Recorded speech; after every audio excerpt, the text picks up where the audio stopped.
আসসালামু আলাইকুম। আশা করি সবাই ভালো আছেন। আজকে আমি যে বিষয়বস্তু নিয়ে আলোচনা করব সেটি হচ্ছে পবিত্র কোরআনে আল্লাহ তাআলা মৃত্যু সম্পর্কে যে বর্ণনা করেছে সে বিষয়ে। তো চলুন শুরু করা যাক। পবিত্র কোরআনে সূরা আল ইমরানের ১৮৫ নম্বর আয়াতে আল্লাহ তাআলা বলেন, জীবন মাত্র মৃত্যুর স্বাদ গ্রহণ করবে। কেবলমাত্র কিয়ামতের দিনেই তোমাদেরকে তোমাদের কর্মফল পূর্ণ মাত্রায় দেওয়া হবে। অতঃপর যাকে আগুন থেকে দূরে রাখা হবে এবং জান্নাতে প্রবেশ করানো হবে সেই সফলকাম।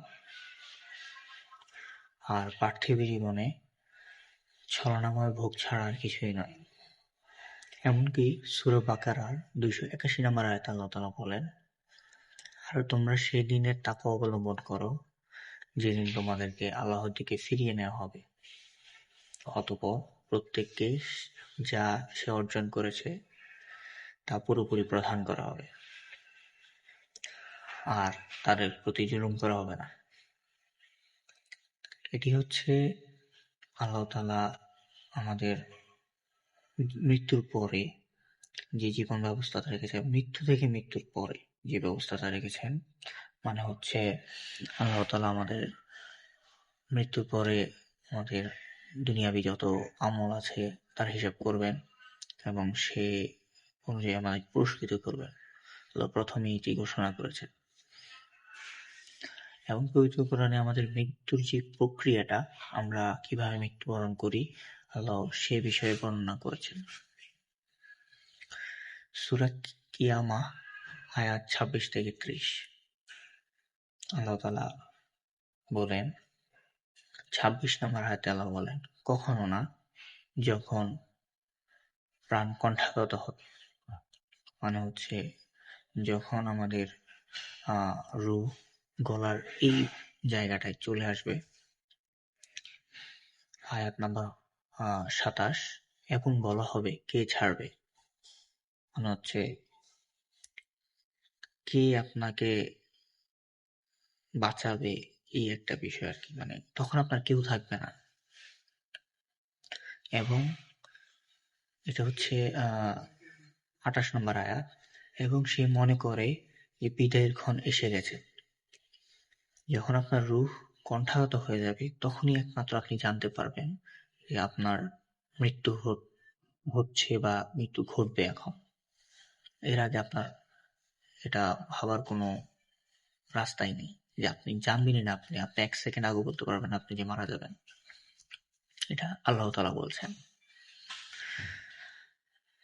এবং ২৯ নম্বর আয়াতে আল্লাহ তাআলা বলেন, এবং গোছার সাথে জড়িয়ে যাবে, মানে হচ্ছে পায়ে যে আমরা গোড়ালি বলি তা একটির সাথে আরেকটি বেজে যাবে, পেঁচিয়ে যাবে, এরকম একটা অবস্থান। তাহলে মৃত্যু প্রক্রিয়াটা কত কঠিন, কত কষ্টদায়ক। ৩০ নম্বর আয়াতে আল্লাহ বলেন, যেদিন আপনার পালনকর্তার নিকট সবকিছু নিতে হবে, মানে সবকিছু আল্লাহর সামনেই চলে যাবে। যে আল্লাহ আপনাকে জীবন দিল, তার কাছে জিনিস তা কিছু ফিরিয়ে নিচ্ছেন, এই বিষয়টা প্রকাশ করতে হচ্ছে। মৃত্যুর বিষয়ে আরো একটি বিষয়, আয়াত আল্লাহ সূরা কাফে ২২ নম্বর আয়াতে আল্লাহ তাআলা বলেন, তুমি সেই দিন সম্বন্ধে উদাসীন ছিলে, এখন তোমার সম্মুখ হতে পর্দা উন্মোচন করছি, আদৌ তোমার দৃষ্টি প্রখর। এই আয়াতটির আপনি সামঞ্জস্যতা পাবেন সূরা কিয়ামার ২৬ নম্বর আয়াত থেকে ২৮ নম্বর আয়াত পর্যন্ত। ওই যে বললাম না, আপনি জানবেনই না, আপনি ১ সেকেন্ড আগেও বলতে পারবেন আপনি যে আজকে মারা যাবেন বা এখন মারা যাবেন। যখনই আপনার প্রাণ কণ্ঠাগত হবে তখন আপনি বলতে পারবেন, আপনার চোখের সামনে থেকে পর্দা উঠিয়ে নেওয়া হবে। আপনি আজরাইল আলাইহিস সালামকে দেখতে পারবেন, আপনি আপনার আমল দেখতে পারবেন, আপনি আকাশ পর্যন্ত আপনি দেখতে পারবেন, যা কিছু আল্লাহ এতদিন আমাদের সামনে পর্দা দিয়ে রেখেছিলেন। সূরা ওয়াকিয়া ৮৩ এবং ৮৪ নম্বর আয়াতে আল্লাহ তাআলা বলেন, পরন্তু কেন নয়, প্রাণ যখন কণ্ঠাগত হয়। একই আয়াত আল্লাহ আবার সূরা ওয়াকিয়ার 83 নম্বর আয়াতে বলেন, এবং তখন তোমরা তাকিয়ে থাকো।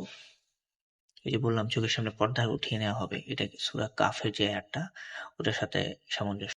তারপরে সূরা নাজিয়াতের 1 নম্বর আয়াতে বলা হয়, শপথ তাদের যারা নির্মমভাবে উৎপাটন করে। এখানে আপনাকে উৎপাটন করার বিষয়টি বোঝানো হয়েছে। এবং সূরা মুহাম্মদ আয়াত নম্বর 27 আল্লাহ তাআলা বলেন, মালায়েকা ফেরেশতারা যখন তোমাদের মুখমণ্ডলে ও পৃষ্ঠদেশে আঘাত করতে করতে প্রাণ হরণ করবে, তখন তাদের দশা কেমন হবে?